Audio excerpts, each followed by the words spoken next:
Hi guys, here's Stan Imal at Riches and Venice to Mecca. Here with fellow European, Riches, you all know. Today I took the lead on the chest workouts.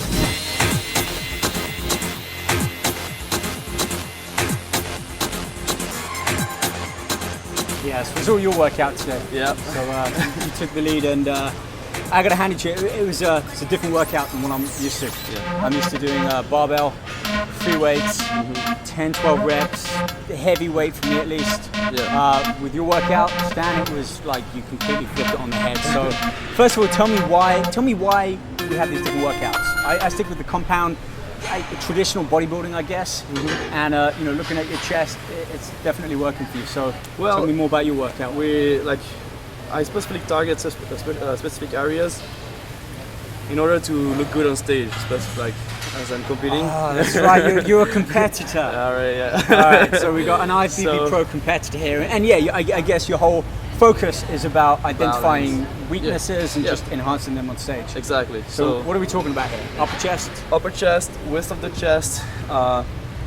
So we really focus a lot on upper chest. I know I see a lot of people starting with the flat bevel bench press because they want a thick chest, but that really good look of the chest is when you get that upper chest that looks good in there. We were talking about that too. The beginners typically start with, the bench press. Yeah. You got the bench press, you got some dumbbell presses or flies, a machine or two, maybe some cables, and that's really all that they have to train their chest. Yeah, yeah. We barely touched any of those exercises. We didn't do any of those today.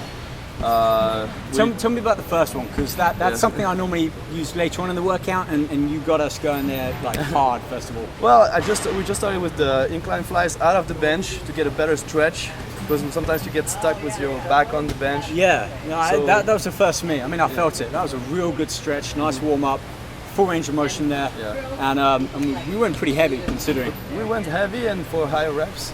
So we brought a lot of blood into the muscle, really open up the chest, pre-exhaust the upper chest. Yeah, we did. You start with 20 reps. 20 reps, yeah. 20 reps, and for anyone out there thinking that to build muscle or to get the kind of physiques that I guess we have, you got to be focusing on that 6 to 8, even 10, and it's not. It's not necessary because it's about the feeling in the muscle. Exactly, and I feel like when you go higher reps, you can really focus on the muscle. And we talked about earlier, it's more like mental somehow. Because it was mental for sure, yeah. You get that burn, and it's up to you to keep pushing. It's really like you can keep going, but it just burns. So it's between you giving up against the burn or not. When it's heavy, you just at some point can't move it. Speaking about giving up, we need to talk about what your definition of failure is. Because you aim for 15 reps, and I'm spotting you on that 9th and 10th rep, and in my mind, you've reached failure. You're done. But you keep going for 5 more. Yeah. And you pull me into it. But that's an important thing, is how many times can you really say you've hit failure on every set, or at least every exercise? Yeah, exactly. So a lot of times you reach failure at some point of the exercise. Like there's a sticking point in every exercise, and that's this point where you reach failure. But you can still go on the negative, and you can also with the spotter keep going a little bit more.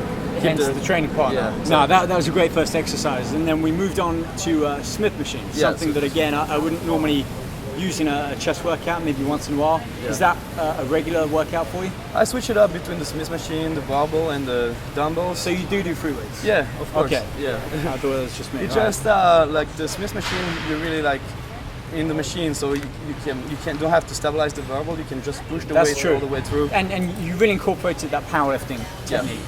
Elbows in Inside. And pushing under like that. Keeps the focus on that chest. Exactly. Squeezes it, nice range of motion, and again, we kept the weight pretty heavy.